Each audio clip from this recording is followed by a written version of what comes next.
10th of September from 1 to 5 p.m. at 246 Ornack Street, Ornack, for a golf tournament. And the Rotary Club of Concord on the 10th of June from 1:30 to 7:45 p.m. at 58 Main Street and Keyes Road for the Jazz Festival. Now we have an extension of hours for the Saltbox Kitchen on the 15th of May, 9 p.m. to last call at 8:30 p.m. for a private event at 84 Commonwealth Avenue. And now we have a proclamation on behalf of from Concord, committing to recognizing our growth and strength for the International Code Council on Building Safety. And rather than put everybody to sleep at the beginning of a select board meeting, I think I would just read our last paragraph, which doesn't end our thanks, but just keeps the meeting moving. Whereas each year, in observance of Building Safety Month, Americans are asked to consider commitment to improve building safety and economic investment at home and in the community, and to acknowledge the essential service provided to all of us by local and state building departments, fire prevention bureaus, and federal agencies in protecting lives and property. We're lucky not to have too many fires here, but there's lots to be thankful for. Now, therefore, I, Jane Hotchkiss, Chair of the Concord Select Board, do hereby proclaim the month of May 2018 as Building Safety Month. And accordingly, I encourage our citizens to join with their communities in participation in Building Safety Month activities. I'm not quite sure what those are. And then we move on to just a few one-day special licenses. Concord Academy on the 29th of April from 3 p.m. to 7 p.m. at 166 Main Street, and all alcohol. Saltbox Farm on May 1st from 11 a.m. to 2 p.m. at 40 Westford Road, wine and malt beverages. Saltbox Farm on the 12th of May from 5 p.m. to 8 p.m., 40 Westford Road, wine and malt beverages. The Hostess LLC, I'm not sure what that is, on the 5th of May from 6 p.m. to 9 p.m. at 74 Walden Street for wine and malt beverages. Concord Country Club on the 4th of May from 7 p.m. to 10 p.m., 246 Ornack for wine and malt beverages. Also, the Country Club on the 11th of May from 6:30 p.m. to 11 p.m., 246 Ornack, wine and malt beverages. And then we have a lot of 1 p.m. to 7 p.m. Concord Country Club one-day special licenses on the May 18th, June 6th, June 7th, June 15th, June 23rd, June 24th, June 28th, July 12th, July 19th, July 20th, August 3rd, August 4th, August 17th, August 30th, and September 20th, all from 1 p.m. to 7 p.m., 246 Ornack, wine and malt beverages. And then also the Concord Country Club on September 6th, September 7th, September 8th, September 9th, and September 10th from 1 p.m. to 9 p.m. at 246 Ornack, wine and malt beverages. And finally, the Rotary Club of Concord on the 9th of June with the 10th of June as its rain date, 1:30 p.m. to 7:45 p.m., 58 Main Street and Keyes Road for wine and malt beverages. Again, that's the Jazz Fest. I move to approve the consent agenda as read. Second. All in favor? Aye. May I abstain from the minutes? Yes. Yep.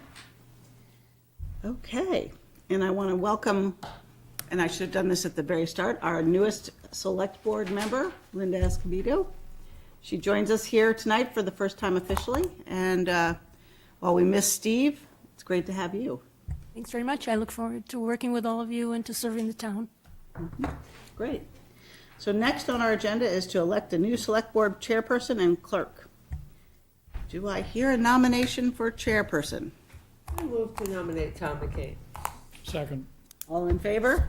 Aye. I think we need a new clerk, too. I don't know, could he do double duty? Let's think about that. So. I move to appoint Mike Lawson as clerk.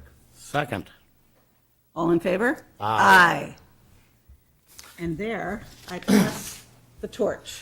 Well, I want to thank my fellow board members for the honor to serve as board chair. Pledge I will do my best not to make you regret that decision. I've been fortunate to have these past 2 years a great group of other board members, and I'm sorry to see Steve go, but delighted that Linda joins us.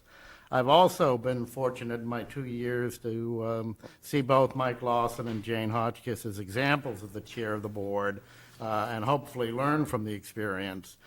Jane this year has been especially helpful in providing me with insight into the role of the chair, and I look forward to having Mike serve as the clerk and help keep me on the straight and narrow.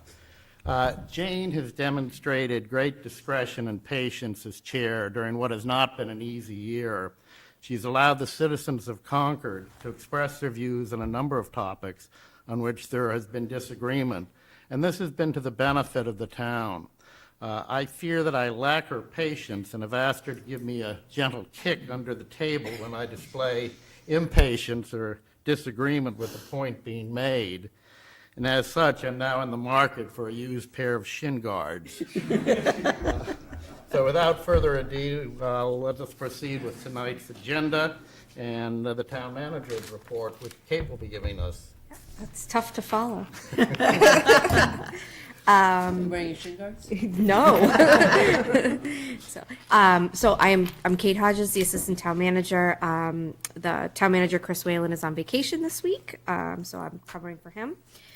So we don't have too much. Road projects are starting up this week in town. Monument Street drainage will be worked on from about the bridge to the Balls Hill Road area, and it will take about 3 weeks, and that includes a mill and overlay. CPW is also working on Hildreth Street, Indian Spring, Lowell, and Barrett's Mill Road this week and next for more road work. A large town tree that's located at 62 Church Street is slated for removal this week, so it may impact that roadway a little. The next Nagog Pond hearing will be held on May 5th at 7 p.m. in Acton. April April 26th. 26th. Unless something happens. I don't know. This is from the DPW director, and he said May 5th today, so April 26th. April 26th. Unless something happens today.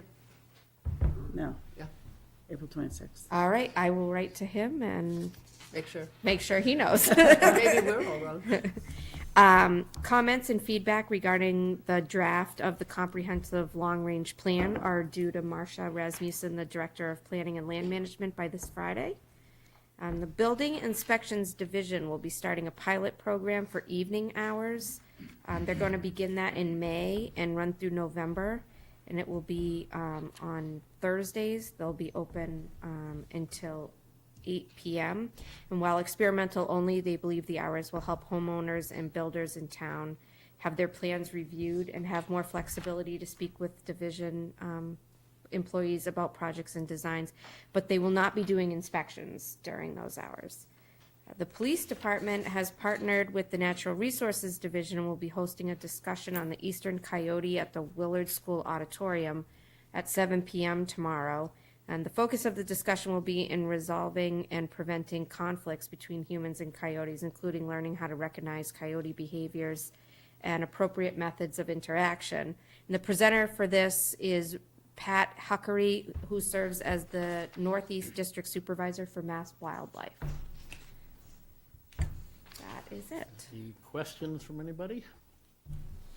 Just want to make sure that 26th and the 5th are figured out. Yep. Leave that to Kate to figure out. Problem.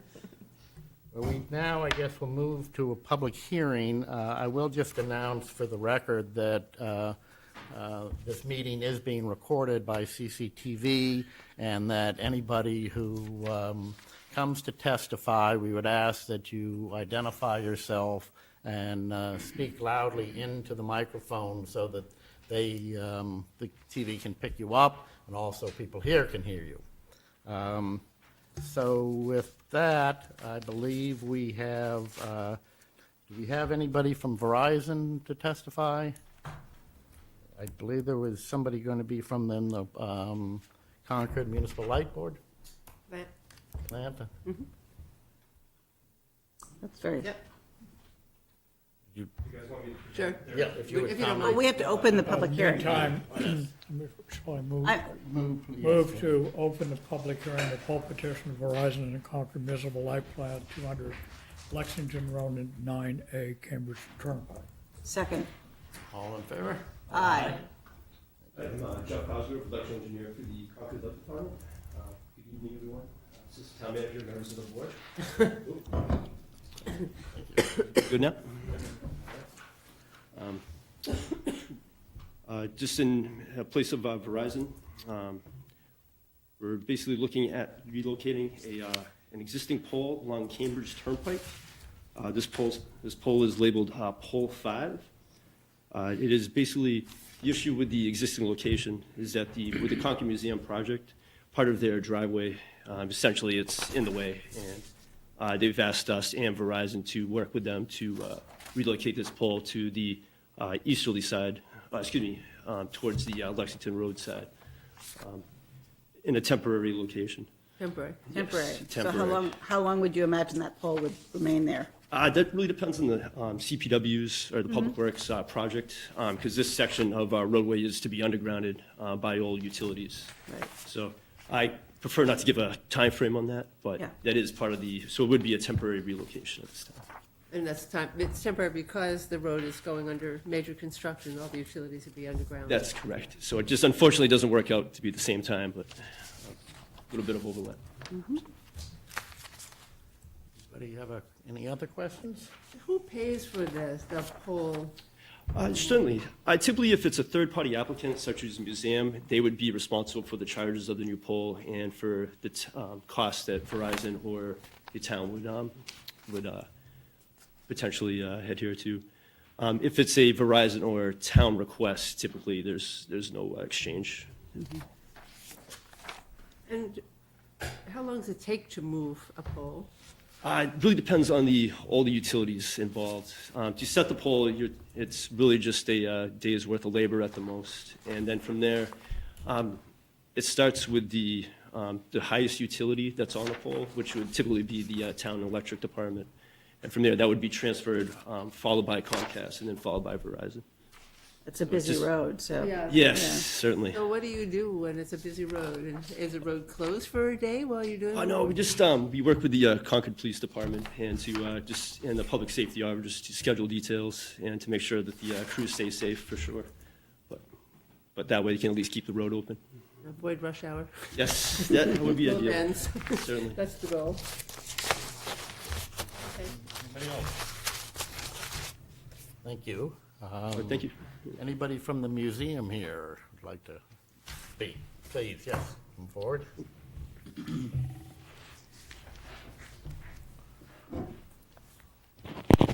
I'm John Farrell. I'm the interim director of the Concord Museum, and while our search committee does its work to find a new Nice to see you. director, thank you. Thank you for coming. I'm on the board of the museum as well, so that's why I'm the interim director. The museum is paying for this. It's more than $7,000 the museum is paying to have this pole removed because we're not sure when the utilities will be buried. And we're building, as you know, a new addition there, and we'd like to have access to the driveway for our buses, primarily for our school programs. Thank you. Any, Seems like the project is coming along, though, really, really nicely, and It is coming along. We hope to have a completion in August and public opening celebration in September. So Really? Wow. That soon? we, if we're on schedule, Wow. and on budget? that's the schedule. Oh, that's great. and although I know it's not related to the direct issue, the museum had a very successful Patriots Ball on the 14th. I think it was enjoyed by a lot of folks in town. Thank you. We had about 250 people there. It was a nice evening, and we hope to do that every year now, and I'm sure it'll grow over the years ahead. Thank you. Does anybody in the public want to make a comment? I Ready for a move motion? Move to close the public hearing? Second? All in favor? I knew that would happen. You prompted me, thank you. All in favor? Aye. Aye. Thank you. Thank you very much. Great, thank you. Now we move Mr. Chairman, excuse me, Mr. Chairman, the meeting for NAGOG is Thursday evening, the 26th at 7 good. PM. Thank you. Rain just confirmed. Okay. Thank you. My apologies. I thought maybe I'd have a free night, but Do we have a motion regarding agenda item 5? well, we haven't taken, agenda item 5 is we're taking a vote on whether to approve the poll petition. We only got as far as closing the public hearing. Is there any Yes. other discussion I'm among us? Any discussion? Or? ready to, Ready for motion? All right, so I would move to, I think they thought it was all done already. I know this. They don't understand procedure. Anyway. I move to grant permission to CMLP and Verizon New England Inc. to relocate utility pole number 5, 24 feet southerly from its existing location to be owned by Concord Municipal Light Plant and Verizon New England as requested in the petition plan marked for a OE 5QP, dated December 28, 2017, and is noted in the order dated April 23rd, 2018. Second? Second? All those in favor? Aye. Thank you. Ayes have it. The item number 6, because of the moratorium, the board cannot act on this petition, and they have asked that the application be withdrawn. So we will move to item number 7, which is the common particular license Concord Brewery Inc. doing business as Rapscallion, 208 Fitchburg Turnpike. Is there anybody here? Would you come forward and address the board? Welcome, welcome. We've been waiting for you.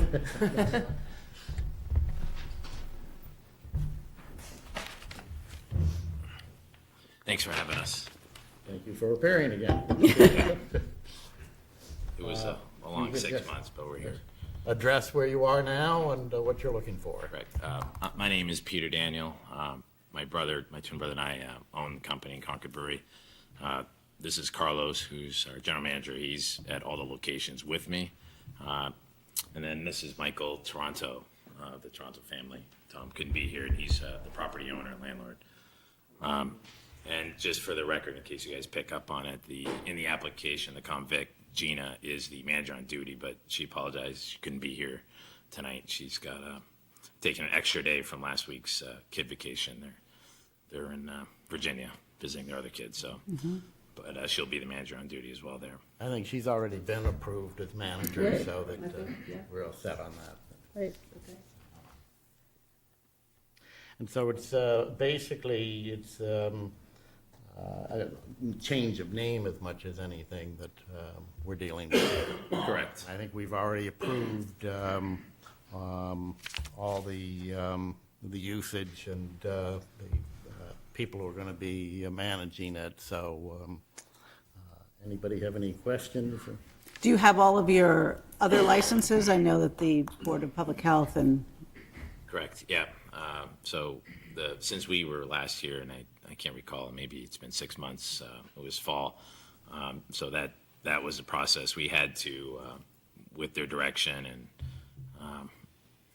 and what they required, we had to essentially redo the whole inside of the building, which is a good thing. So it's pretty much a new build out inside. We have a great relationship already with the Toronto family, Michael and his father. So they were through the whole process with us. So we worked with the building department and the health department pretty frequently. And, I think I kept saying, I hope they had patience with us, kind of what Tom was alluding to earlier. And probably in the beginning, it was probably tough to work with us, but in the end, everybody was happy, I think. And so When's planned opening? we hope to open tomorrow. ooh, that's exciting. So Yeah. guys, you know where we have to go tomorrow? Yeah. Select board meeting. Yeah.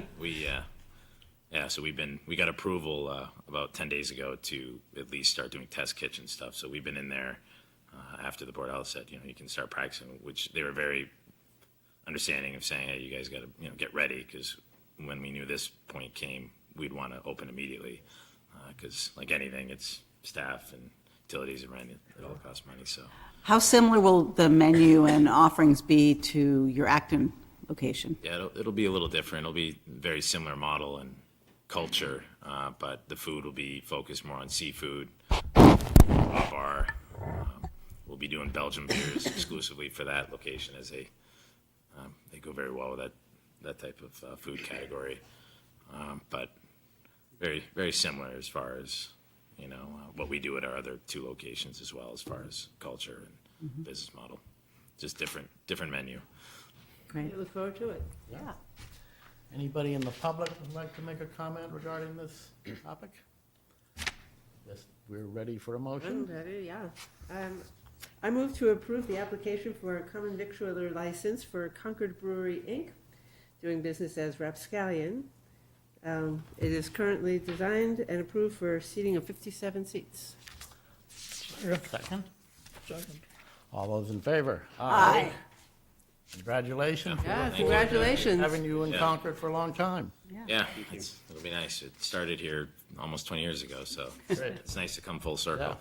We're glad you're That's- back. Great. Yeah. You guys have been very welcoming and good to work with, and I know Andrew and his staff as well have been very good, so Great. thank you.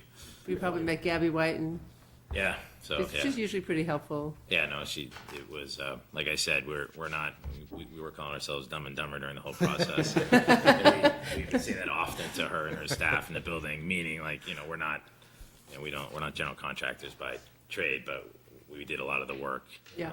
And the Toronto's helped us, so I think in the beginning, she was like, oh boy, I gotta deal with this and a lot of it, but in the end, I think, it was a good thing, so. Right. Nice to see the cooperation, everything working Yeah, out. So. absolutely. I have more skills. Yeah. Well, we look forward to Or we coming there. learned- We learned a lot. That's, Thank you. yeah, Thank you very much. Thank you. And congratulations. Thanks. We are now ready for the reports of the Financial Audit Advisory Committee and Mellison Health, the auditor, who is present and forward and present. Good evening, Scott McIntyre from Melanson Heath and Company. I'm the partner or shareholder in charge of the Town of Concord's audit and by extension, the audit of Concord Municipal Light Plant. And I appreciate the invitation to come in tonight and give you a quick walkthrough of our audit process as well as the financial statements.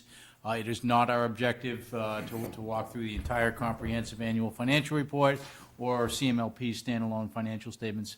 We've met on a couple of occasions with the Financial Audit Advisory Committee and gone through the reports in an appropriate amount of detail.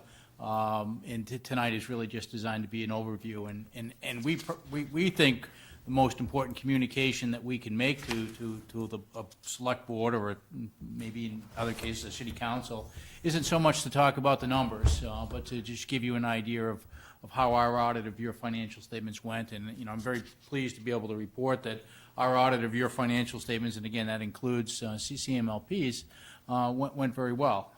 In very basic terms, what that really means is we found the books and records to be in good working order when we went in to perform our procedures. Key bank accounts, key receivable accounts, long-term debt accounts, and things like that were reconciled for the most part on a regular and timely basis. And we really did not, and as a result of that, we did not need to propose any significant audit entries. Had a brief delay with CMLP as CMLP had some turnover last calendar year, and a brief delay on the town side with waiting to obtain some actuarial valuation reports. Concord, like every other community in the Commonwealth and across the country that has what is known as an OPEB or other post-employment benefit trust, you needed to implement a new accounting standard last fiscal year. And again, Concord, like a lot of communities with that trust, experienced a brief delay because there was a substantial amount of additional actuarial valuation work that the communities needed to have performed. But by and large, it really was just a brief delay. You submitted your CAFR, or your Comprehensive Annual Financial Report, to the oversight agency called the GFOA, a National Government Finance Officers Association, with the expectation that, like your prior year Comprehensive Annual Financial Report, will receive what they call their Certificate of Achievement for Excellence in Financial Reporting. And as the name implies, of course, it's a very, very comprehensive document. I'm going to speak very quickly on the town's CAFR. It's my understanding that the select board members have it. If not, I'm really just going to hit some high points. Page 29 begins really the town's long-term perspective financial statements. Preceding that is our audit opinion. And in summary, our audit opinion is that your financial statements are totally in accordance with generally accepted accounting principles. And following our opinion up through, and just preceding page 29 is management's discussion and analysis. I may refer to that as MD&A. It's a great resource to go back to at a later point in time to understand why certain key account balances may have changed over the prior year. Brings you to page 29, and for those that may have it, this is considered your long-term perspective financial statements. We're going to look at the general fund and the short-term perspective in just a minute. On page 29, the focus here, as it is for almost all governmental entities, and not just here in the Commonwealth, but there's two key accounts here: your NPL, or your net pension liability, and your net OPEB obligation. Again, the OPEB being the other post-employment benefits, and by other they mean other than pension. Those two liabilities, it's only been a couple of years now, but they're present on your long-term perspective financial statements. If you choose to look at that in that first column of numbers, second number up from the bottom, you see it's in parentheses, and it's because of the NPL and the net OPEB. Now, to just put that in perspective, the retirement system is a very well-funded retirement system, and you certainly are operating under a funding schedule. So I think it's our responsibility to inform the readers of these financial statements of these two significant liabilities, but I also want to put it in perspective, and that it is a well-funded system, and you are on a rapid funding schedule with respect to your net pension liability. I can answer any questions that the board may have on either of those two accounts. But it does take us over to page 32. Page 32 is really the first place that most readers are going to turn to and look at your general fund. And the focus almost always is on that third number up from the bottom, or your unassigned fund balance, with a June 30, 2017 account balance of just a little bit more than $11.6 million. Again, that's the third number up from the bottom in that first column of numbers. As is adequately in our observation disclosed in your management's discussion and analysis, that key account balance of about 11.6, it's decreased by about $3 million over the prior year. And again, as I noted, your management discussion and analysis does a nice job explaining why that was a planned event. It's not down because operations or the revenue performance wasn't there, the expenditure performance wasn't there. Page 22 outlines exactly the choices the town made to use some of its existing resources, predominantly in the use of free cash, for one-time expenditures. And we think that's the appropriate way to disclose it in MD&A, because if a reader just looks at it and sees it's down $3 million, it certainly needs a little bit further of an explanation. And lastly, on page 32, I indicated that the unassigned fund balance was down about $3 million, but your total fund balance, the second number up from the bottom there, of about $35.5 million. That's virtually unchanged from the prior year. And to get a little bit of a perspective as to why it was unchanged, if I could ask you to turn your attention over to page 36, which is your budget and actual comparative schedule. And the focus here on page 36 is in that last column of numbers. About halfway down the page, you see total revenues and transfers with almost a favorable variance of about $1.2 million. Very simply means that the revenue performance exceeded expectations by $1.2 million. About two-thirds of the way down the page, you see total expenditures and transfers of a little more than $300,000. Those represent unspent appropriations provided for the town departments. Collectively, that's about $1.5 million. But to start the year, the town planned on using about 1.4 million of its existing fund balance. And then when you plan to use your existing fund balance, you're sort of expecting that the outflow of resources will exceed the inflow. So the positive revenue and expenditure performance really matched and replenished, or almost replenished, if you will, the planned use of the fund balance. So you see the net bottom line on page 36 is about $112,000. And I realize that's not exactly break even, but that's why, back on your general fund balance sheet, the overall fund balance is essentially unchanged from the prior year.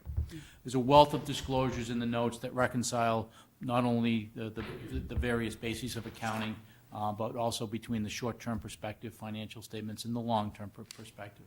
For those that may be looking at page 36, if I draw your attention very quickly over to 37, these are your enterprise funds, and the column in the middle there is your electric fund. There is a standalone set of financial statements for CMLP that I believe has been provided to the board. Again, I can try to answer any questions that you may have on that. There were a couple of recommendations we had both for CMLP on some improving some issues with respect to capital asset disclosures and the documented oversight of cash reconciliation. I don't necessarily mean cash reconciliations, I mean the documented oversight. And from a town perspective, if you happen to have the management letter there on page 3, is we're recommending at first to minimize some year-end timing issues.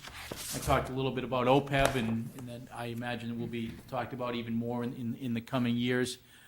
There was a timing issue that resolved itself post-June 30 of 17. But given the importance of OPEB and to provide as much clarity as possible, we're recommending that you look to eliminate timing issues. The issue is as simply as if a bank transfer is made shortly after year end, if someone asks the treasurer what's in the OPEB trust, they're going to say one thing. And even though there may have been a reconciling item that clears very shortly thereafter, but you ask the town accountant what's in the trust, and you could have two different numbers. Again, it resolves itself very quickly after year end, but we've noticed that it's important to resolve that and bring a little bit more clarity to the situation. And lastly, on the bottom of page 3 is to ensure compliance with uniform guidance. It's not too often that the town, exclusive of the school department, is a recipient of federal awards and has those awards tested as part of a single audit. But nonetheless, a year ago, or approximately a year ago, the federal government came out with some additional guidance called uniform guidance on how to establish or design the best internal control structure and reporting associated with the receipt and expenditure of federal awards. So just a couple of recommendations there. And again, this has been a very, very fast overview of our audit of your financials, including CMLP. And I tried to hit some high points. Again, your management discussion and analysis, I think it starts on or about page 15. It's a great resource for most readers to go back to. I was going to say some of the things I touched base on quickly tonight, but it also says a heck of a lot more as well. So, and with that, I'll try to answer any questions that the select board may have. Is the report on the town website for people? It is. It is. Good, okay, so the public has access to it as well. Anybody have a question or comment? So I was just curious about when you were doing the audit, how did we interface with the Financial Audit Advisory Committee? And what was that? I'd like to understand the relationship between the two, because I know our committee is still fairly new.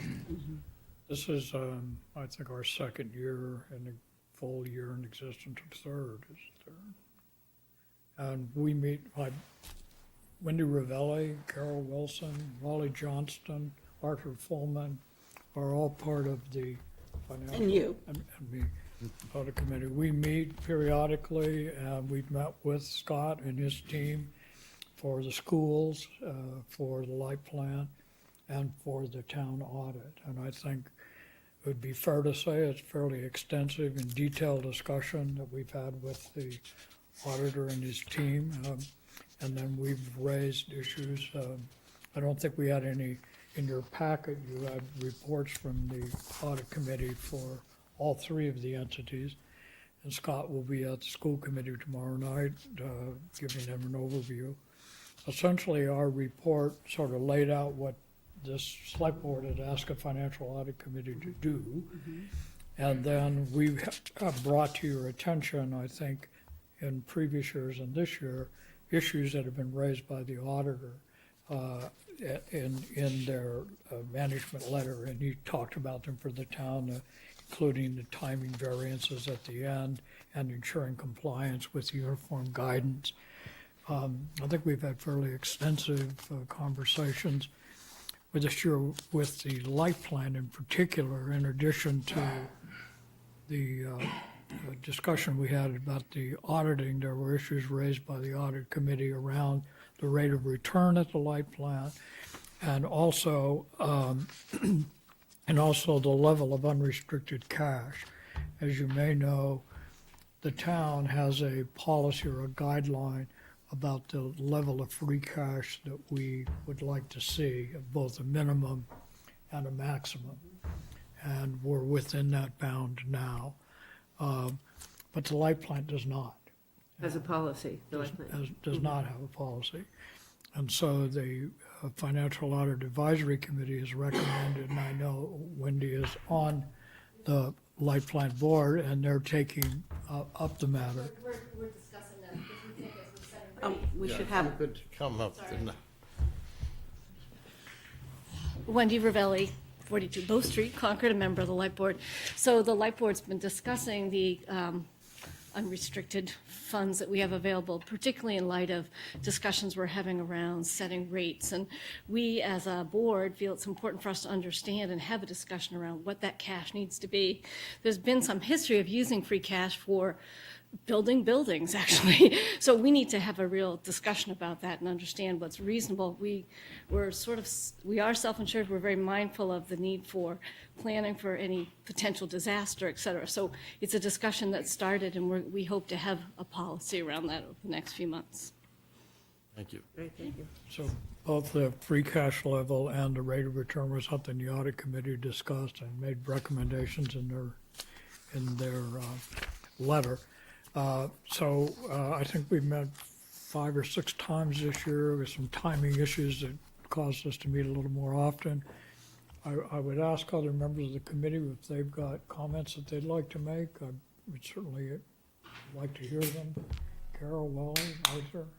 Just that we've got a lot of new regulations to deal with and review. Arthur? You have to tell us who you know. Speak into the, you have to speak into a microphone. Arthur Folman, 64 Nurse Neck Hill Road. We've met several times, as Michael mentioned, and we've had to deal over the last 3 years with many new regulations and policies, both at the federal government level and at the accountancy level, and we've been guided through that by Scott and his team. It's been an education, and we hope we're doing what we're supposed to do appropriately, which is to report to you that things appear to be in order and that we have a good relationship with the accountant team. Great, thank you. Is the change in regulations supposed to slow down in the next few years, or? I sure hope so. The regulation that I think is being discussed comes down from the GASB, the Governmental Accounting Standards Board. It was only a handful of years ago they were at their 54th statement. Now we're well into the 80s. It's been rapid. But I don't have a crystal ball to predict what they're going to do. I just have a question about the pensions. Am I right that we're about 85% funded? I think I wrote down this evening 882, but I should have anticipated this.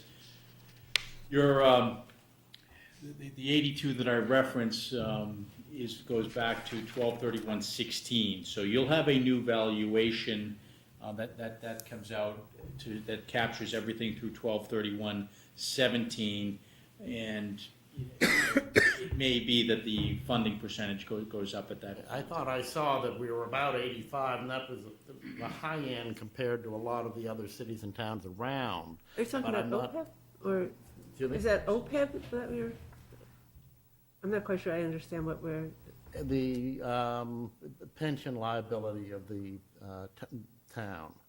Pension, not other post-employment. Right, just Not pension. OPEB. Right.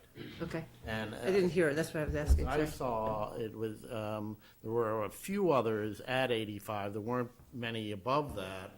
And there were an awful lot that were around the 50% level. And I guess my question is, how comfortable should we be at 85%, or should we, the goal, I guess, is to get to 100% at some point. I think you should be very comfortable, whether it's 82 or 85, and obviously the new report will come out to capture everything through the end of calendar year 17. And I say that because you're on a funding schedule, and I apologize, I don't have the number off the top of my head as far as how many years that is out that you are scheduled to reach 100%, but it is. So it was 2030, which, 2028. 2029, I'm hearing from Okay. the finance director, which is more rapid than many of our systems that we work with in the Commonwealth. So the combination of the fact that the funding percentage is as high as it is, and the planned or the scheduled funding progress is as rapid as it is. I think that that's why, that's when I talked about the long-term perspective, and I felt it my obligation to speak about those two liabilities, but I also wanted to put it in perspective, is that it's something from Concord's standpoint that are being managed, handsomely. anybody else have any? No, but I would like to, in addition to thanking Scott, not only for his time tonight, but he and his team have been always forthcoming with anything we needed. Also like to thank our finance director and her team. They've done a great job of getting all this stuff put together in a timely fashion, and have helped us understand a lot at our advisory committee meetings. I'm grateful to you as well as the members of the committee over here. Well, the AAA bond rating makes a big difference. And I think last year we saved money by refinancing some bonds, so that, it's a much nicer way to balance the budget than raising taxes. So we're grateful. Thank you. Thank you. Thanks very much. Thank you. Scott. We'll see you tomorrow. Oh, at the school committee.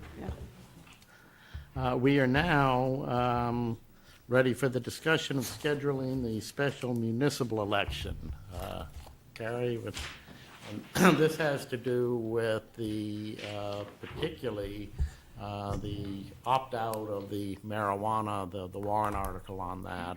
Now, there may be other items that will be addressed at the vote, but you've prepared a memo for us, so why don't we go ahead on that? Okay, thank you.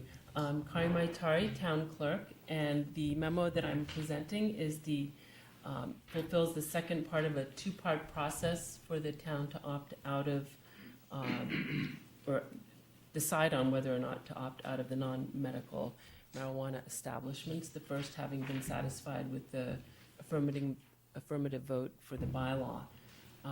There are three different options that I presented. One being as soon as possible, which would be providing the language of the ballot question next Tuesday, for instance, and then 35 days from that, which is the minimum, would put the election at June 12th with a cost of $13,500. The second option is the special election to be held in conjunction with the state primary, which is scheduled for the day after Labor Day, September 4th. That cost, which would be just additional cost for additional election workers, food, ballot printing, that would be $6,675. And the third option is to have a double election during the state election, which does have early voting. The state primary could potentially have early voting, but that has not been decided right now. So that has more cost because of the early voting ballots that we'd be required to print. So if the special election did allow for early voting, the cost would go up for that.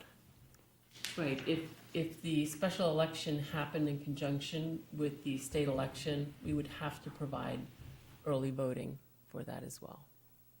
So any time that it's in conjunction with an election that we're going to do, if we have a town matter that we're putting on a ballot, that we follow format, and we would provide early voting options on our issue as well. Right now, the law is just with Just the the general general Just the general. state election. Okay. Yes. I forgot, do we need to supply the state with language for them to approve? before No, it because goes? we can't put that question on their ballot. We can only put Proposition 2.5 or community preservation-related questions on the state ballot, so we don't have to provide them with language for that. It is a separate ballot completely. And are there any other known to you likely special election, municipal election issues that we'd need to coordinate with? No, not that I'm aware of. Anybody else, any questions? Does the public have any comments on this? I think the thought. Oh, we got a comment. Yes, please come forward.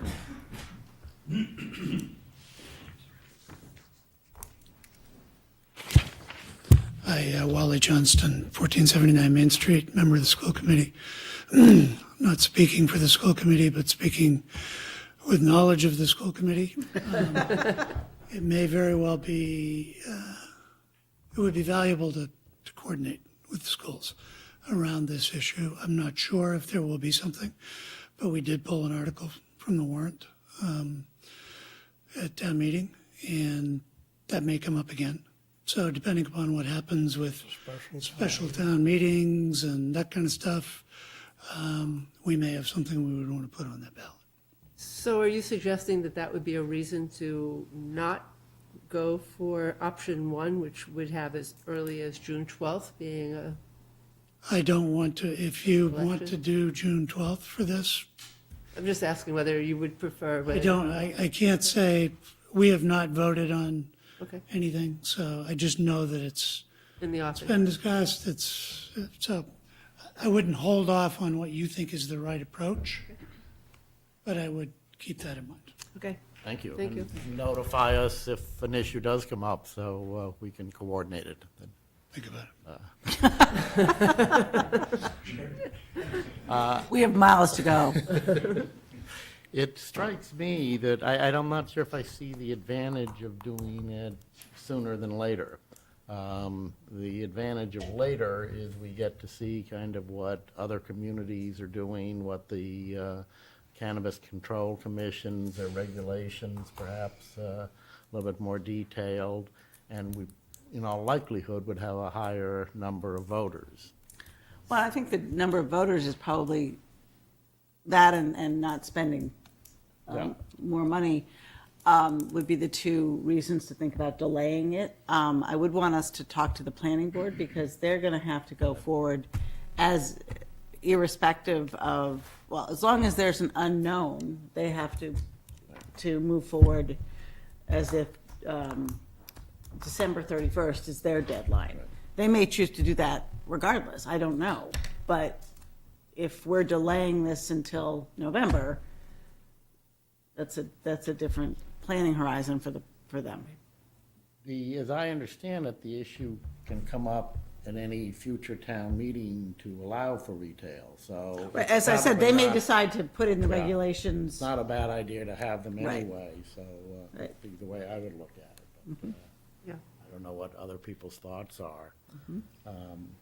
And what you're referring to is the fact that just because we voted to opt out at this town meeting, it could be proposed to opt back in at any later town meeting, and then I guess the question I have that I've not asked is if we opted out and we also passed that opt-out language at the ballot, and then we opted in at a town meeting, would we also have to have a special election for that? We'd have to look at the regs, I guess. Yeah. I don't The law wouldn't Yeah, I mean, it's specify sort of, that. The regs came out right before town meeting, and I Right. don't think any of us were able to spend the time to analyze what they meant. And there are even public hearings still scheduled Yeah. on the regs. it's a murky area. Yeah, it's still murky. So are we looking for a decision tonight? Well, Andrew sort of suggested that there may be, we may want to see sort of exactly what the language would be before we take a vote on this. Well, the language would be exactly what was voted on at town meeting, The word for word. word for word. So we know what the language is, or we should, right? I don't know what off the top of my head. The law may have recommended language Yeah. that has additional I would words, like but to I'm not hear sure. what the planning board's plan is. Yeah, I Are agree. they just gonna move ahead? Their plan on all of the meetings leading up to town meeting was that they needed the moratorium and they would plow ahead because of a lot of work. Because what they need to do is, if the opt-out fails at the ballot, they have to have regs in place, which, since their zoning regs requires a town meeting to be able to approve those regs, right? So they have a lot of work to do, and they won't know what the answer is. Right, I mean, we may need a special town meeting for the planning board Yeah, regs, planning board. regardless of anything we do. So, To have this regs is in gonna be a place by busy year. December. But that would take place only if the ballot measure failed to be adopted, right?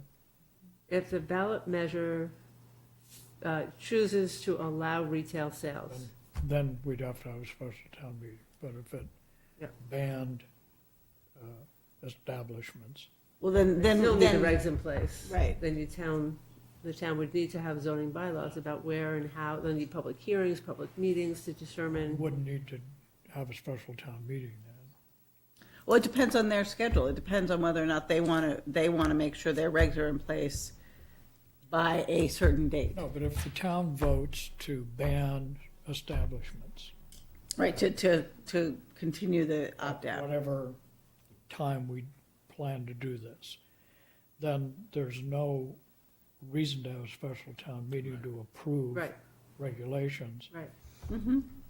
It might come up at the next regular town meeting if there's again a warrant article that tries to reverse it. But Right, so that's the time, that goes into the timing of this, which is how soon, which is why we should talk to the planning board, because when is their comfort level? They're planning on moving ahead and starting immediately on thinking about how we should regulate if marijuana is to be, retail sales are allowed in town. I don't So my s- question for you is, are we thinking about pushing up a townwide vote to accommodate whatever the outcome is for the planning folks? Is that what you're thinking? well, no, I was thinking, I wouldn't want to have the vote on the general election date, November, whatever. Oh, you date. wouldn't?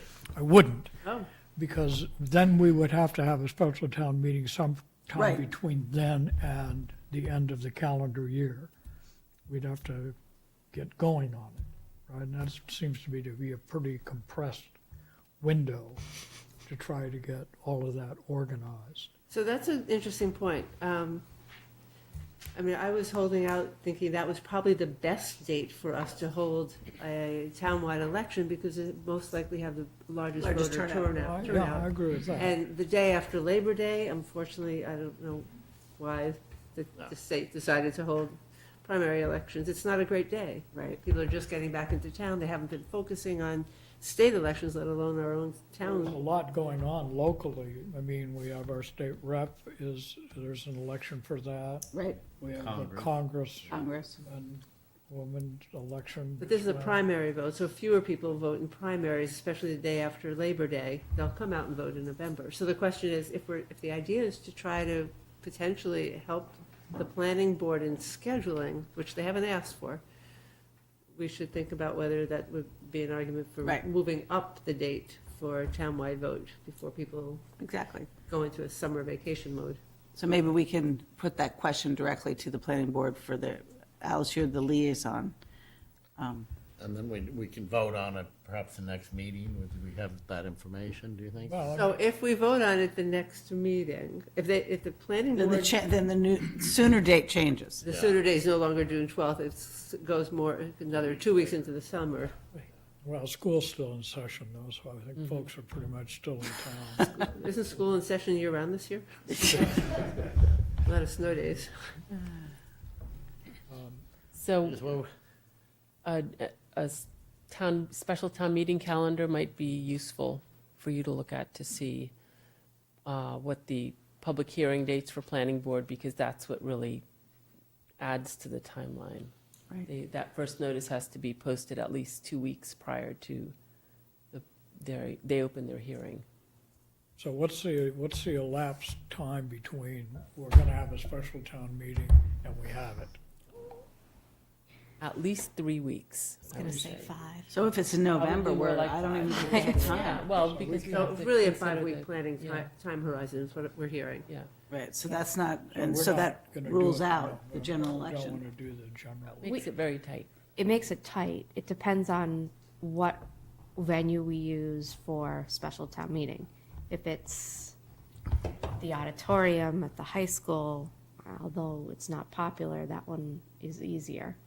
Has a little bit less need for rentals. We certainly wouldn't need to rent chairs. The setup is there, it's permanent. We could use the CAF as overflow. But I think, you know, we probably could pull it together in 5 weeks. It wouldn't be, Yeah, but 5 weeks from the first week in November is, mid-December. Right. you're in the holidays, I mean, we'd be shot. And would they have any Well, why time to, would we have to do it on that time frame? Why couldn't it, if the planning board says they're gonna go ahead and start preparing regulations and zoning ordinances now, and be prepared for a December rollout when the moratorium that was voted in at town meeting ends. So they'll start now, and they'll have from now through November. And if it happens that an election is in November and the people in town decide they would like to permit recreational marijuana, there'll be regulations already done. but we won't have had a town meeting to, They can do that. The planning board can move their zoning ordinances, their zoning proposals to an earlier town meeting, even without the townwide vote. Because you're gonna want some regulation in place in town, should it come back to a future town meeting. So for them, it makes sense to keep on moving forward on their schedule. And that's the conversation I'm Well, recalling. that's having. not, that, to me, the issue is just having a special town meeting near the middle, end of December. Well, why can't we do that in September, January, but- October? The special town meeting would be to bring forward zoning ordinances that would help the town regulate so we would do this recreational- independent of our ballot election. Because, so, I think the worst-case scenario is that we'd have regulations in place, not knowing the outcome of an election, and if the electorate decided The ready to town meeting have, costs money, I mean, I forgot fiscal conservative on the well, board. it isn't inexpensive. But they're going to have a public, they're gonna do a town meeting anyway, because they're going to move forward with their regs. Well, why would they move forward with their regs? If we voted next week to ban Right, to- establishments, why would they make regulations? Wouldn't it make sense to be able to have a vote knowing what the zoning requirements the planning board decides? And that would be a good time to, people would then not have the fear that you're gonna have the That's a good point, too. establishments, you know, next door or in a Right, they'd know supermarket. exactly what the, They know exactly what they're voting on. well, what they're voting on is how it's regulated in town isn't what they're voting on at the polls. They're voting on the polls, just the language that was approved at town meeting, which was, opt-out It's a for bylaw, recreational right. marijuana But they would know only, that if but they other voted establishments. to but if they, allow- if they reversed it, they'd know where it was. But what they'd be voting on at the elections is separate from whatever regulations are in place. It may inform voters. Right, that's That's my what, point. And I think in being informed is not a bad thing for voters. 'Cause my feeling was that they weren't informed necessarily on this one, so. I think that actually may be the best of both worlds. So your suggestion is, Let the planning board go ahead, And figure out when they want Yeah. a special town meeting, period. yeah, and then we can vote in November. And people will know what they're voting on. it's a good argument. Thanks. Well, regardless, we're clearly not gonna make a decision Right, tonight. tonight. So I'd say, we probably will come back soon with this. But I think I'm not quite sure I'm with you on this, but I think we are ruling out not doing it now. I think I've not heard anybody Yes, I argue think in that, favor of trying to get this done By June 12th, by or, June, some day. We're gonna do it in the fall, either coincident with the primary or the general election. yeah. That would be my position, sir. Everybody happy with that? As a clam. everybody confused? Well, the planning board is meeting this week, and I'll offer a public comment at the end and suggest that we talk about a schedule. Well, I guess it's not, does the public have any comment on this right now? Okay. We are now board comments on the draft comprehensive long-range plan. Mike, you were kind of, You did an amazing job. Yes, Mike. thank you, Mike. Well, everybody contributed. So we have a draft of our comments that we pulled together from all of the select board members. My thanks to each of you for that. So we haven't posted these yet, and I don't want to post them. I want everybody a chance to read them and to be able to comment. So my suggestion, Tom, is that we ask everybody by some date certain to get any comments that they have to this to Andrew, so we're not engaged in a discussion. And then we can Andrew and I can pull them all together and produce a final draft that we can get on our agenda. and they're Well- looking for the final comments. They need it by the 27th, Yeah. So so that we gives won't us- have a, So, that gives us- well, you can authorize, I think the board could authorize me to send comments essentially as drafted. Right. But give us a couple of days Yeah. if there's something dumb that somebody said in here or you forgot something, and Linda didn't really have a chance to weigh in. weigh in on these yet, so we could incorporate them, but I don't think there's gonna be anything, wild and crazy coming. So maybe a motion to authorize. I would move to authorize Mike Lawson to prepare the comments from this CLRP draft and any additional comments to be sent to the CLRP Planning Committee by the due date of April 27th. Second. All those in favor? Aye. Can I ask Kate, because Kate, you said comments to Marcia, but do they go to Marcia or do they go to, I would think they would go from us to the planning committee. From you to- guys, yes, right. That was Copy just for Marcia. town staff. Yeah, certainly copy Marcia. I note that we are verbose. We commented on the report in 10 pages. No. I must We were say that we, as usual, we should be grateful that we've got town citizens and staff willing to devote so much time and energy. It's a comprehensive report. If folks haven't read it, you really ought to. Right. There's a lot of background material, a lot of statistics in it, and a lot of ideas. And I think one of the tasks that the select board is gonna have is it's almost, I won't say overwhelming, but it's a lot. Yeah. And we're gonna have to figure out, the priorities The relative associated with some priorities. of this. And And which committees, because there's going to be a lot of overlap in terms of some of the issues. Absolutely. So tied together, you talk about housing and then you talk about land use. Right. It's all. And that's actually, having been the liaison, that's an intentional, one of the purposes of this kind of approach from the American Planning Association is that it's horizontal. You should be able to find a thread and pull it all the way through. But that does make it a difficult,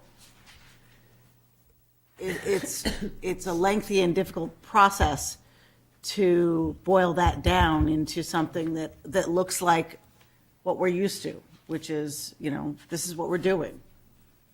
And I think the challenge is going to be in the implementation in terms of trying to get all the individual departments and committees and so forth to be looking at this in an integrated way, which is what Which is like behavior change, and that's kind of what we're after. Yeah, We've that's got gonna- 10 years gonna- of this plan to make it happen. Is the assumption that the committee, upon completion, sort of will go their own way, or will be some sort of a monitoring, or? what I is have the- never heard of a monitoring. This was a committee comprised a few town members at large, but also from people from all the other committees on it.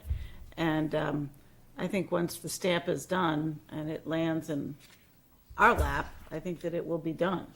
Well, it then becomes the working document for the Right. planning board. For And the so planning every board. year, Marcia does come to this board and Right. she accounts for the items from the previous 10-year, long-range plan, the items that were addressed or taken off the list for whatever reason. So we get a progress report yearly. On a staff level, that's what really drives our department head requests for things too. So just knowing that this was coming up in my budget, we put in money, or we requested money for economic development, both programming and to have somebody develop a plan.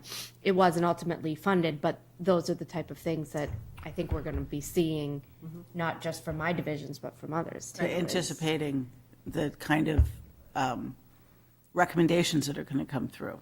6 or 7 of the identified, big ideas that were in there were things that we had already put into either this fiscal year's budget or next fiscal year's budget. And some were funded and others were not, so. Well, you could sense that when you were reading the section that I read on facilities. I'd heard that. But that's great. I mean, it means that it's already becoming internalized, and that's, There did seem to me to be some things which are going to take quite a long time, but there are other things that probably could be done pretty rapidly. Yeah, we called, there was a lot that was representative of both tourism, recreation, facilities, and Bicycle economic racks. development, which happens to be at least 4 of my divisions. So that was great because it really allows us to sit together as a team and come up with some goals and objectives that will then, translate into budget requests. So. But I'm hoping, though, that when the select board receives this document, though, we're able to provide, I don't know what the right word, so I don't hold me to it, but some toning or some direction to it. I think plopping this down on a set of town departments, there's just too much there. Yeah. Well, it's not to be done in 1 year. No, So it's helping to set priorities, and priority funding will come back to the select that's board. what I'm hoping, that when we finally get the report and have a chance to talk with these folks together, that we can help do that. prioritize. And that's gonna be hard, because most everything in there is pretty worth doing. I guess my feeling was that there were a few things that could be done pretty quickly. Sure. And I would hope the build a little momentum is always A helpful. lot of that, going back to facilities things, a lot of that stuff is already in the works. Yes. It's not like we have to go, oh, really? We need to. Yeah. Most of those cross over more than 2 or 3 departments and Right. divisions too, which is really great because it ends up sort of having this common goal that many of the departments can work together to achieve. And I think sometimes we can get a little siloed with our own areas of responsibility, and, this sort of I'd be makes really, us have to, come back to the be middle. really interested in asking Marcia in particular, if you go back to the 2005 plan, and then this plan, which had this kind of, this planning society template, I don't know what the right word for it, but it was really detailed, you and I. Right. Was that really helpful to them? And compared to the 2005 plan, was this easier to do? I mean, it would be interesting to know if that was a very useful. Yeah. It'd be good to know, actually. It's a good idea. Well, we definitely know that this approach and process has involved Concord as a whole in a way that I don't think any of its predecessors did. And that is that's a change. And hopefully that will, one of its benefits will be that there's greater buy-in and interest in and excitement for some of those items that will likely result in budget requests, so.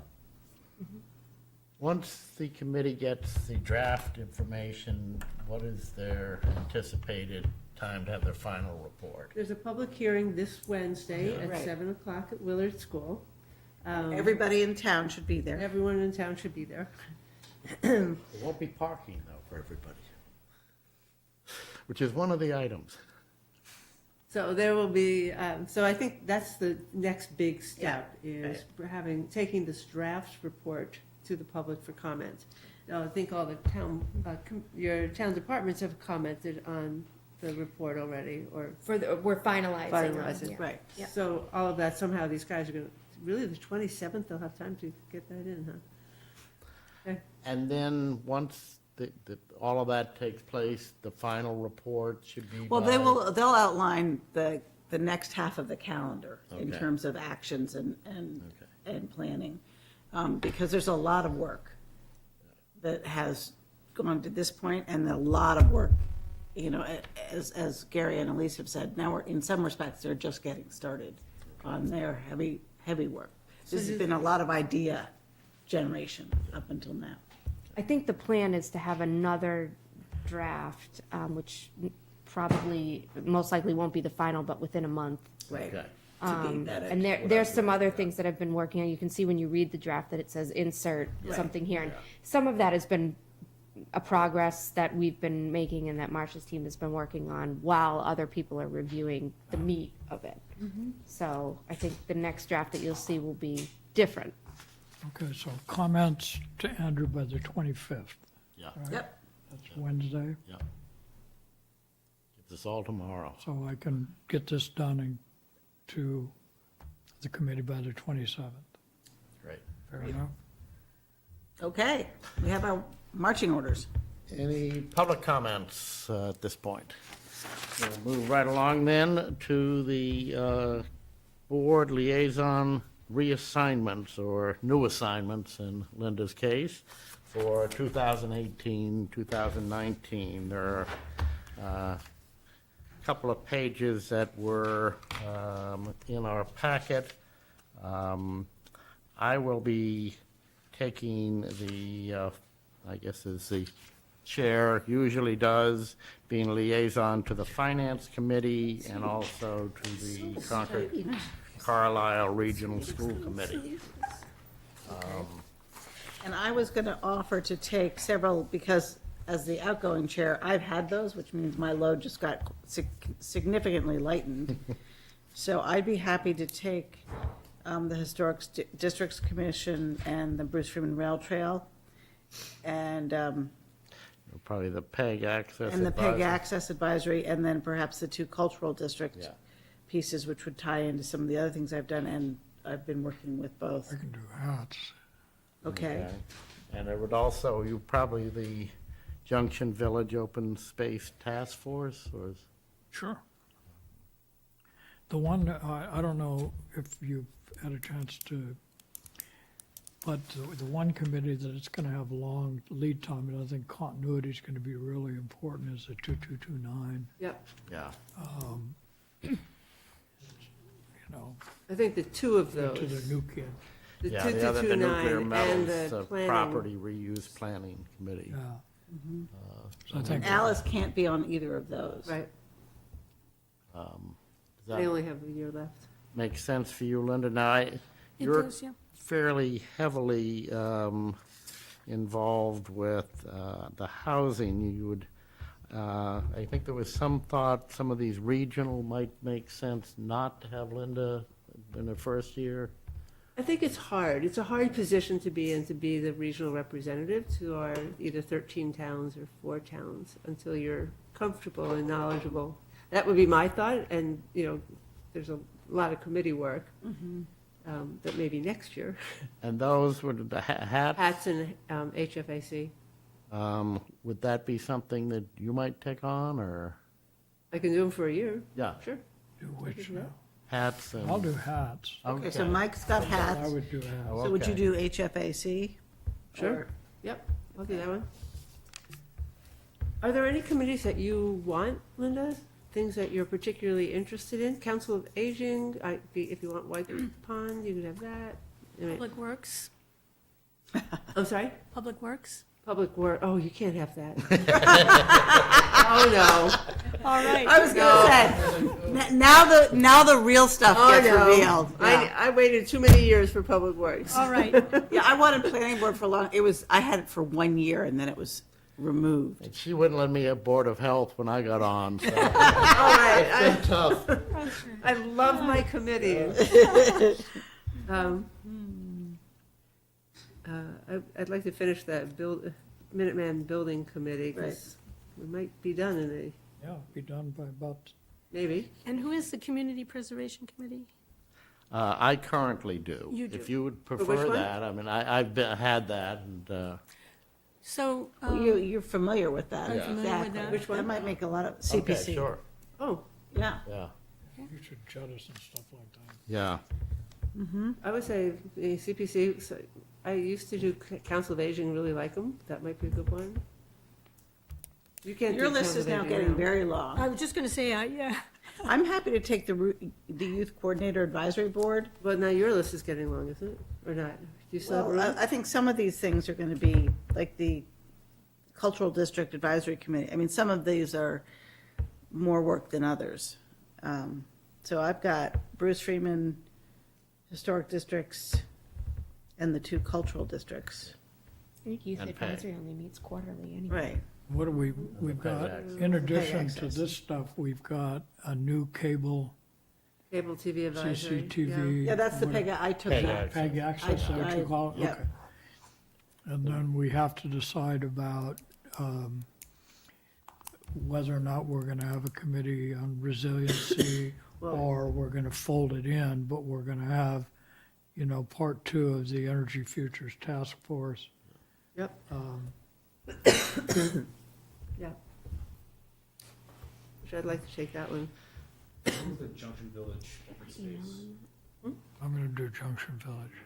Be on it, can be liaison. I don't know, but did you get the email I sent you? Now, the Sustainability Resiliency Committee is not in existence, so we might not have to decide.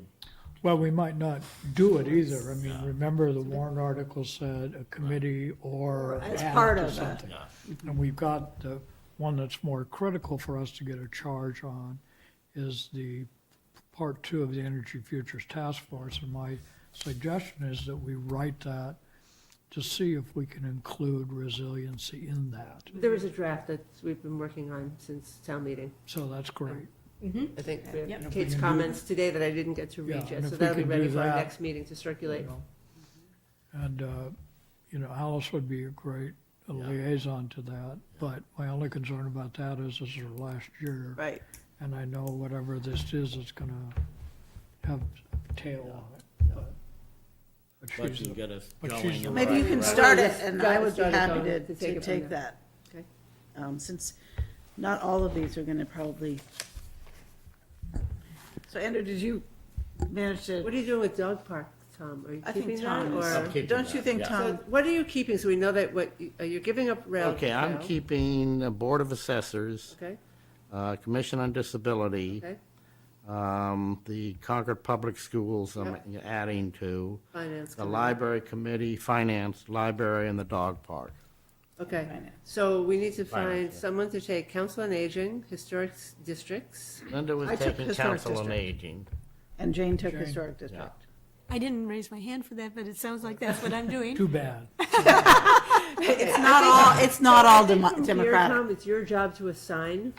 What we should do, we could all take this piece of paper, put in our number of choices, and you assign the rest. Perfect. We figured, Linda, that you've got the youth coordinator, so you should have the aging as well. I Oh, think you got the youth, Jane's yeah. going to take the youth coordinator. So I'm keeping everything except the schools. Yeah. And I'm adding hats. So I like Alice's idea. Let's email Tom Yeah. with what we understand our choices are, unless, Yeah. Andrew, And you've then you- somehow managed to keep up on all of this. And then you We can do can both. assign. Okay. Is there anyone who would like public ceremonies and celebrations? It's on my list at the current time. You'll love it. Okay, good.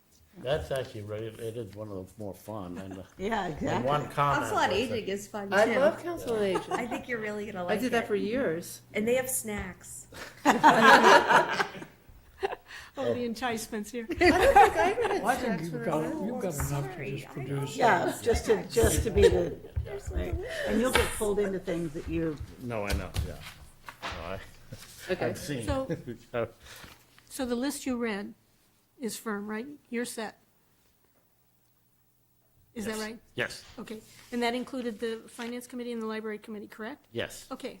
Yep. We all set on that one and move along? We send you the our must-haves, and then you can design the rest. Yeah. Okay.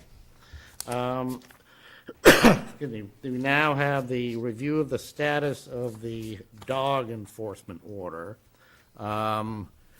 On checking on compliance, it was reported that the new backyard fence that had been ordered by the select board has not been installed. I spoke with Police Chief O'Connor today, and he spoke with Mr. Hitchcock regarding the non-compliance and received assurance that Reliance Fence was coming to the property on Wednesday, and that he will provide the town with a copy of the contract to have the fence installed, hopefully within 2 weeks. Since the February hearing, there have been no complaints of the dog being outside the home in violation of any of the other conditions. The thought was to make sure that we get a copy of that contract. Andrew tells me that to have the hearing, he places in the newspaper notice of the hearing, and that requires about a 2-week lead time. So I think the thought would be that should there not be a contract provided, then we would put the hearing on as soon as we can, hold it with giving the notice. If the contract is in place, then we would wait to make sure that the contract is completed. So my only question is, in the order which he agreed to, it says that the fence must be installed, not a signed contract by April No, that's 1st. right. He has not complied with the order. So No question. The question, I think, is a practical one, which is, number one, fortunately, there has been no violation other than that, so that the fact that the fence has not been installed has not resulted in the dog being out or there being any further problems reported in the neighborhood. I think given the weather during the month of March, and also my understanding is that Mr. Hitchcock may have lost his job, at least temporarily.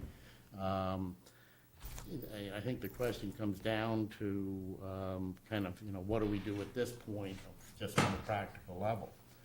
We could, put and have a hearing, and let's say the fence is put up between now and the time of the hearing. Are we going to, at that point, say, because you didn't comply by April 1, we're going to take action and either have the, dog exterminated, or what are we going to do? So I wonder, shouldn't we, this had a date certain in the order, and I'm wondering if we should have a date certain for the contract. It's one thing to have a contract, and it could linger on for a month, 2 months. And the argument that if there are no complaints, there's no problem may not be accurate. I think we heard a lot from neighbors. Right, who and we have also been heard a lot terrorized from by a neighbors, dog. right, neighbors who are uncomfortable Yeah. making complaints. Yeah. So, I guess the question is, from my end is, if we post a dog hearing, and in the intervening time, we don't need to have that dog hearing, is there any problem with canceling it? I wouldn't think so. Because that seems to be one way to indicate that we're very serious about following through on Yeah. this.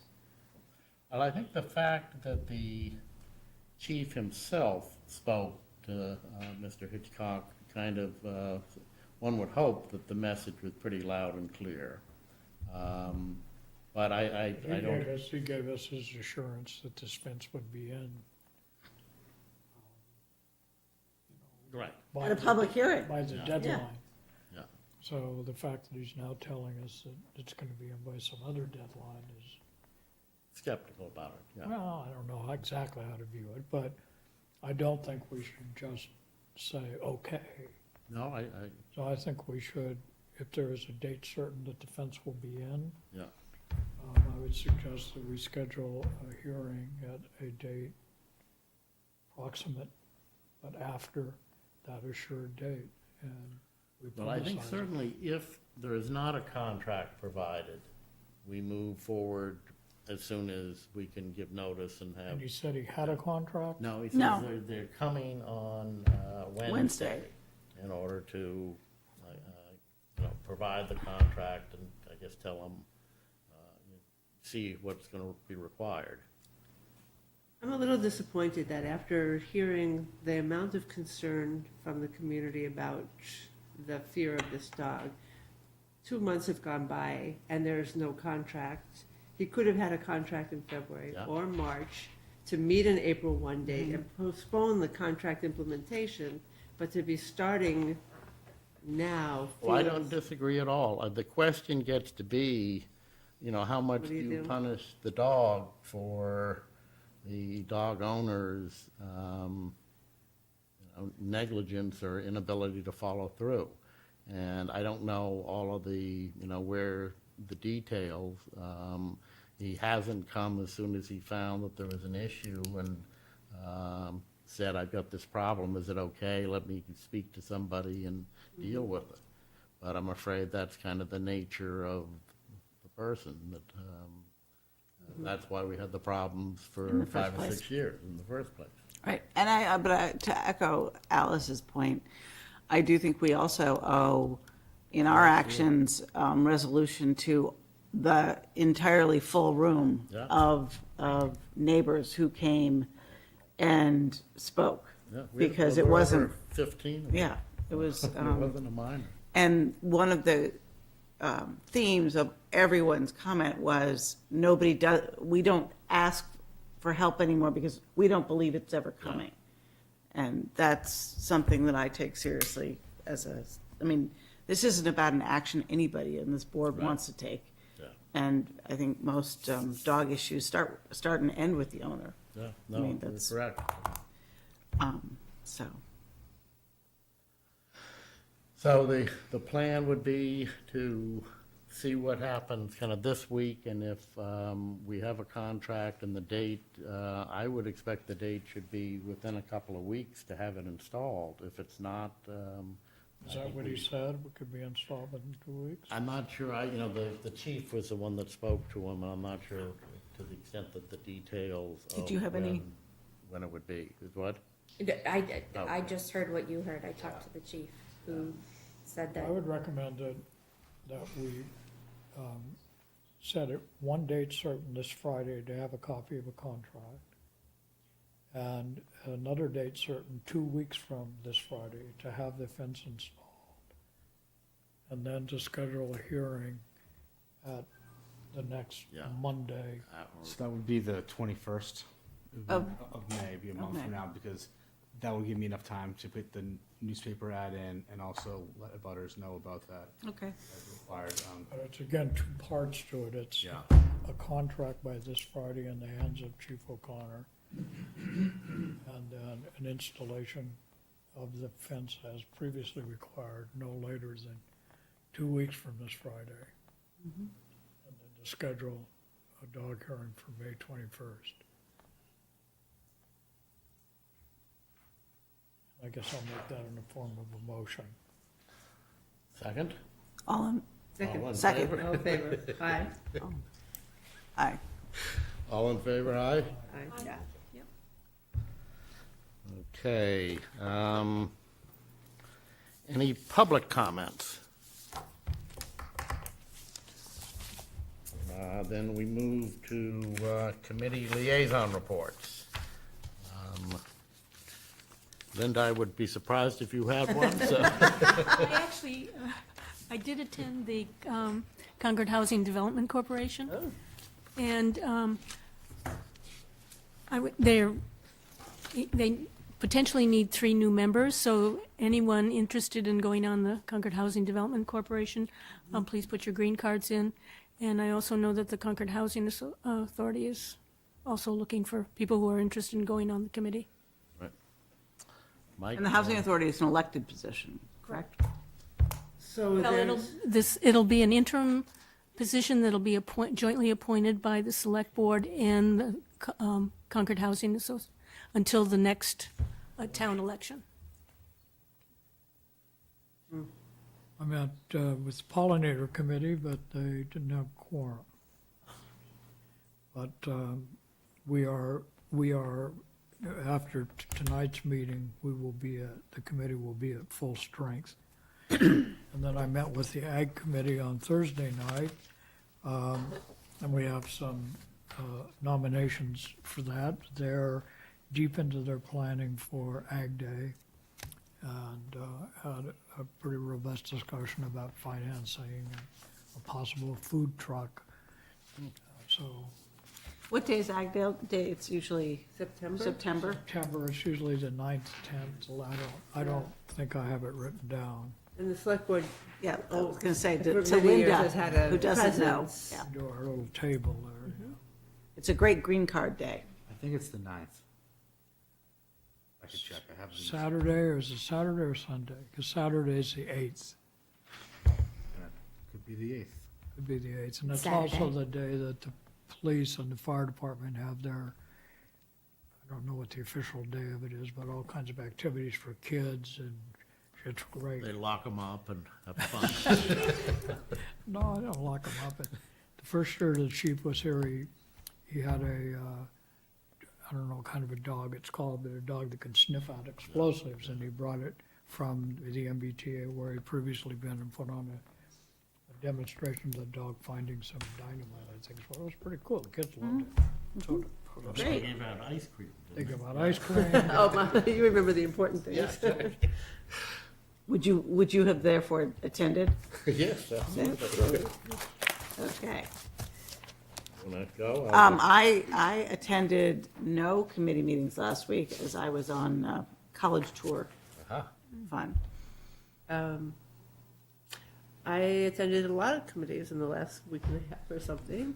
At first, Andrew was going to remind me, and he did so, that this is going to be the second year that Concord is going to be we're making awards for preservation. Oh, those are great. So this is the second time that we've done this. The last one was 2 years ago. This is going to be on May 17th, I believe at 5:30, and maybe at Concord Art Association, but I'm not positive. Had an unusual name. And so what the committee does is review significant new or renovation projects that are historically significant and are, classic reuse and beneficial reuse of properties as well as additions. So I haven't seen any of the nominations, but I hear that there are some fantastic. No, I thought 2 years ago they did that at the select board meeting. They did it. So that was the first time that they had done the preservation awards, and we did it in the townhouse in the hearing room at a select board meeting.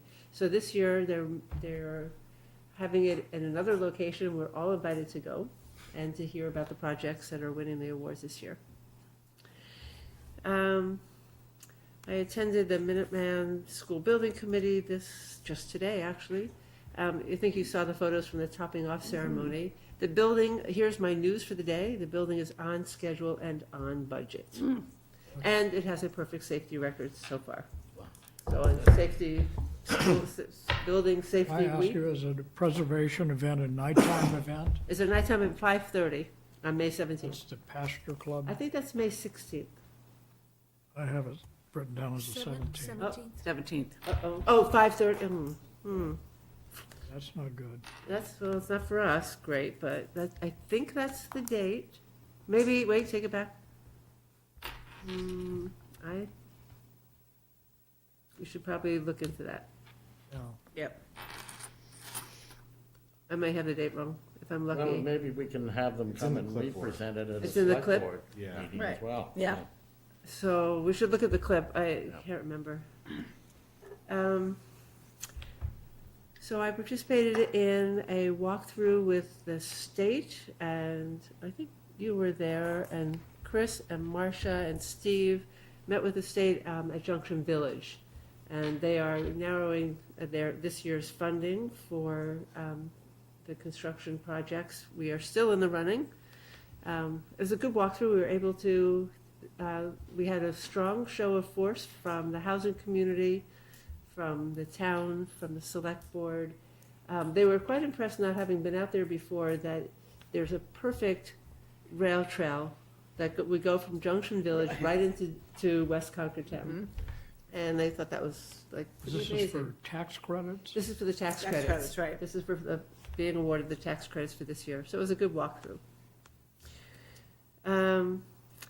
Attended the planning board meeting. I should let you know that we have a special planning board meeting this week where at 7 o'clock is a hearing on Cafe Nero. We expect a large turnout Huh. on Cafe Nero At Kai's Road?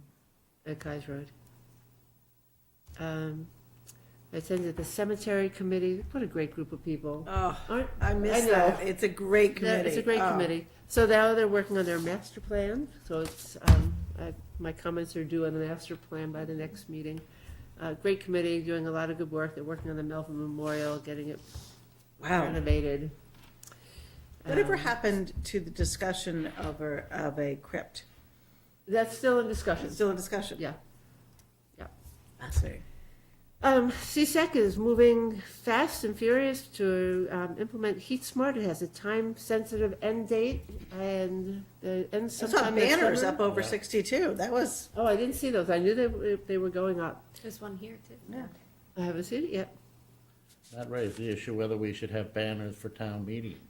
Oh. Well, I can see a lot of reasons for banners if Heat Smart gets them. I attended the light board meeting. Were you at that one? There's a lot of discussion about, I think, Mike, you were there, a discussion about rates. I circulated the progress report, how the light plant has advanced goals of Article 51. And there's a public meeting that is being scheduled or has been scheduled. It's been scheduled. Has been. Is that early May? I believe Yes. it's, I think that's a May event as well. May is And going to this be will very be busy. a public meeting on their comprehensive plan, their strategic plan. How about candidates for Chris Roy? Well, at the last meeting, he had not accepted the position yet. That would be a great loss for Concord. It's I think a it's the huge light one. plan is May 17th. Another Another May one. 17th? Huh? But that's in the morning. That's, I think it's, no, but it's going to be at 7 p.m. at Harvey Ooh, Wheeler. that's May and- 17th. Yeah. Aren't there? And CCTV is going Is it to May tape 17th? it so that it's live. that's a trifecta then. We've Uh-oh, got that's Pastor, he said. The Pasture Club and the Preservation Awards. Yes, on. it is, from 7 to 9. Wow. Something needs to move. Well, I don't know which. Okay. Do I have anything else? Oh, I attended the Public Works Committee, which is a great committee. You can have it when I'm gone. Heard about the roads program. There's a roads hearing. You heard from our assistant town manager what the roads program is about for this year. A lot of work. Tree removal, Still a lot of demolition debris from. Now, I have to give my take my hat off to everywhere I've gone, there's more trees that don't seem to be public shade trees that are depositing their limbs to be picked up by our public works in the public way. You can do that? I They're don't smart think yeah. that you're supposed to do that, but I am noting that these are not public shade trees that are depositing their limbs at all, or either that or I've missed the Some trees. towns do allow that to be done. I think the Not CPW. where I live. We had to rent our own chipper. Yeah, I think But CPW said they're not CPW going is, to. yeah. I think they're being great. very generous with They are. their time and services. They're good people. We've received a number of very positive letters in terms Absolutely, well, of their and they deserve response. those, Yes. yeah. Now, the potholes, that's another conversation. The which? The Oh, the potholes. potholes. They're doing a really good job on potholes. They have a whole schedule on the potholes. Anything that you see as a pothole that they haven't captured, you should do see, click, fix. Cambridge Turnpike. Oh, that's, well, that's a whole project that's being done. So we had a long discussion about Cambridge Turnpike. The first of the contracts, it's going out to bid in the next month for the easier part of the resurfacing. The bridges will probably be 2019. Oh. So we'll be across Route 2 and finish with and the Cambridge Turnpike about the Right. same. But if you do have potholes that you're thinking are not being seen or addressed, do you see, click, fix, and put them in? They respond to those really quickly. And May 5th is the drop-off, swap-off. Time to clean out your basement. I'll be directing traffic. Do they My still usual need job. volunteers, do you know? They have I haven't It's seen. pretty popular. I think they're pretty good. They always could use more volunteers. Boy Scouts help unload cars for the swap off. So you were busy. I was busy. I have a few. The Commission on Disability met. They are working on an accessibility app which would be able to provide stores and restaurants that have accessibility and where the accessibility would be, where handicap parking spots would be, and they're going to be working on a possible AARP grant. They are also compiling a list of problem areas, and some of them being voting locations, that there have been a few issues. And we are going to be, I believe, tonight nominating a new member who did attend the meeting. The Library Committee had a extremely interesting meeting, a special collection exhibition overview with Leslie Wilson, the curator, and they put out a publication which they have letters and drawings by a woman, Ada Shepherd, who was a governess for the Hawthorns in Florence. And they're extraordinary. They're up on the second floor. She gave us a great tour. The woman who gave them to the library had just dropped in. I mean, there had not been any outreach. And They just got dropped off? She's a great-granddaughter of Ada Shepherd, and felt that the library would be a good spot to provide these documents. And they displayed it beautifully. So anybody who can, go to the library and watch that. I was just there today. I don't think I saw that. Where? Second floor. Second floor. Yeah. And then there was a discussion of, they have a couple of vacancies. They actually have 12 green cards on which to select from. And the green card, I mean, fascinating diversity. So they're trying to go through and figure out kind of exactly what would be the right fix or whatever. But it was interesting that they have as much interest. And I think the people who have expressed the interest know what they're doing, because it is, talk about a fun committee, that it's really very lively and very well done. So And the, Green cards, that's very impressive. Yeah. I think they need to Any of them have share. a housing address as I well. think they're- Yeah. somehow, I'm not, you know, if only we could just, you had to put a green card and you could pick out, we got to choose instead of them. But given that was, the dog park feasibility had to be canceled because the chair had, her dog was sick and she was not able to get the notice in on time. Oh, So they are meeting, I believe, next week. And they're also trying to plan a time for the recreation department to come and speak to them about the locations and whatever. And then they are going to have a public hearing sometime in May as well, so. so do they have suggestions or recommendations? Yeah, it's amazing the amount of information they've been able to get from everybody. They had their description of all of the properties which are over 5 acres, or all the properties between 1 and 5 acres, and some of the different locations that might work, and some of the cost, and I think they'll have a very informative presentation. Great. The next area is miscellaneous correspondence. Rob Carter has already been recognized, but welcome, and we're glad to have the Concord Journal be so well represented. We'll miss Henry. He was Off to Framingham. off to Framingham, but it was 4 years, wasn't he, in Concord? And No, I think it was 3. 3. But I must say, I have a particular knowledge of this because I was his first interview. okay.